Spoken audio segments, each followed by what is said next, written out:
السلام علیکم ورحمۃ اللہ۔ قدم بقدم قرآن میں سورہ بقرہ کی 184 نمبر آیت کی تفسیر پیش ہے، ملاحظہ فرمائیں۔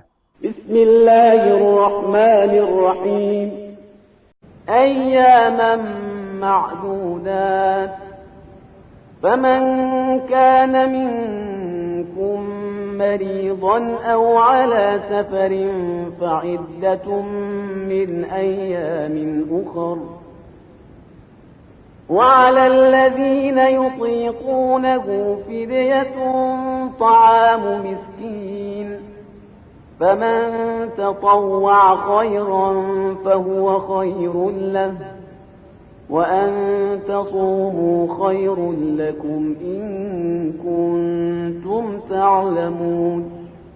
یہ روزہ صرف چند دن کے ہیں، لیکن اس کے بعد بھی اگر کوئی شخص مریض ہے یا سفر میں ہے تو اتنے ہی دن دوسرے زمانے میں رکھ لے گا، اور جو لوگ صرف شدت اور مشقت کی بنا پر روزے نہیں رکھ سکتے ہیں وہ ایک مسکین کو کھانا کھلا دیں، اور اگر اپنی طرف سے زیادہ کر دیں تو اور بہتر ہے، لیکن روزہ رکھنا بہرحال تمہارے حق میں بہتر ہے اگر تم صاحبان علم و خبر ہو۔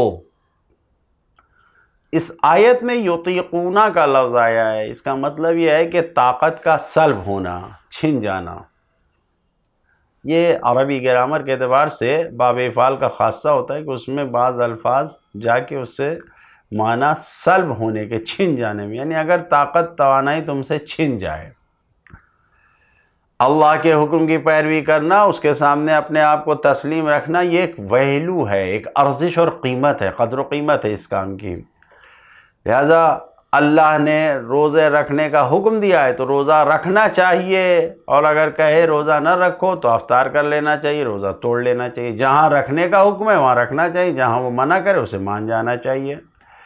مجموع البیان میں موجود ہے کہ اصحاب پیغمبر کا ایک گروہ جس نے سفر کی حالت میں روزہ رکھا اور اپنا روزہ توڑنے کے لیے حاضر نہیں ہوئے کہ اپنے روزے کو افطار کر لیں، تو خود اللہ کے رسول نے اعلان کیا کہ یہ سب گناہگار ہیں، یہ سب گناہ میں ڈوبے ہوئے ہیں جو سفر میں روزہ رکھ رہے ہیں۔ اسی طریقے سے فرزند رسول حضرت امام جعفر صادق علیہ السلام نے ارشاد فرمایا، اگر کوئی شخص عالم سفر میں، سفر کی حالت میں، مسافرت کی حالت میں روزہ رکھے تو میں اس کی نماز جنازہ نہیں پڑھاؤں گا۔ تفسیر قرطبی میں ہے، مدینے سے مکہ جاتے ہوئے سرکار رسالت میں آپ سفر کی حالت میں تھے، آپ نے ماہ رمضان میں یہ سفر پیش آیا تھا، آپ نے پانی کو طلب کیا، اور پانی جب دیا گیا تو پانی کے برتن کو بلند کر کے ہاتھوں کو اٹھایا اور اس کے بعد پانی کو پیا تاکہ سب لوگ دیکھ لیں، لوگوں تک یہ حکم پہنچ جائے کہ سفر میں روزہ نہیں رکھا جاتا۔ جو پیغامات ہیں اس آیت میں، پہلا پیغام یہی ہے کہ انسان میں، ہر انسان کے لیے اس کی شرطوں کے مطابق، اس کے حالتوں کے مطابق قانون موجود ہے۔ اس آیت میں بھی مسافرین اور بیمار اور مریض اور سن رسیدہ بزرگوں کے روزے کا حکم بیان کیا گیا ہے۔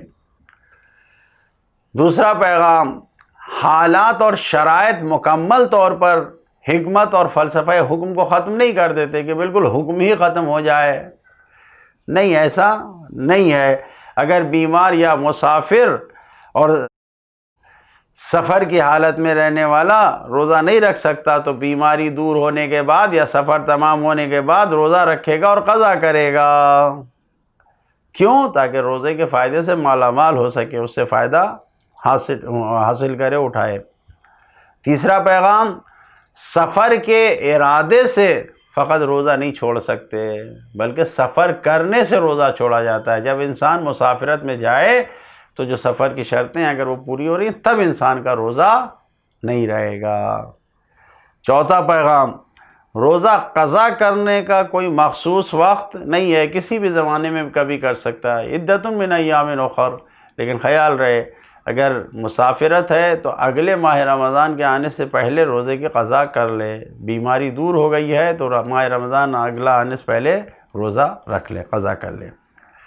پانچواں پیغام، طاقت اور توانائی کسی بھی حکم اور تکلیف اور ذمہ داری کو انجام کر دینے کے لیے، پورا کرنے کے لیے ضروری ہے۔ اگر طاقت نہیں ہے، بوڑھے ہو گئے، سن رسیدہ ہو گئے، تو روزہ نہ رکھیں، مسکین کو کھلائیں۔ فقیروں کو کھانا کھلانا اسلام کا ایک بنیادی حصہ ہے۔ فقیروں کو چھوڑا نہیں جا سکتا کہ ایسے ہی مسکینوں کو چھوڑ دیا جائے۔ 7واں پیغام، وہ عبادتیں انسان کو خدا سے قریب کرتی ہیں جو عشق و محبت اور واقعاً دل لگی کے ساتھ، دلچسپی کے ساتھ انجام دیا جائے، وہ عبادتیں خدا سے قریب کرتی ہیں۔ 8واں پیغام، اللہ کے حکم ایسے ہیں جس کا کم سے کم حصہ ایک انسان پر واجب قرار دیا گیا ہے اور اس سے بڑھ کر سب انسان کے اختیار میں قرار دیا گیا ہے۔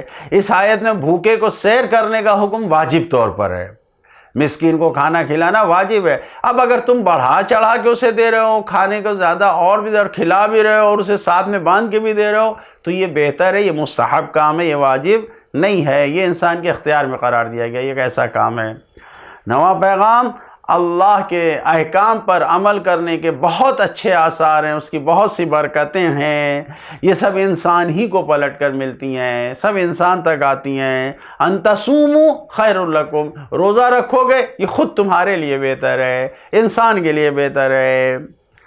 لہذا جو عملی پیغام ہم حاصل کر سکتے ہیں کہ اپنی خواہش اور اپنی چاہتوں کو اللہ کی چاہتوں پر ہمیں قربان کر دینا چاہیے، اور زندگی میں ہر قدم کو ہم اس طریقے سے آگے بڑھائیں، اس طریقے سے قدم کو آگے اٹھائیں کہ جو اللہ کو پسند آئے وہی ہماری بھی پسند ہو، اسی کام کو ہم انجام دیں، اپنی چاہتیں سب اللہ کی پسندیدہ اور چاہتیں بنا لیں۔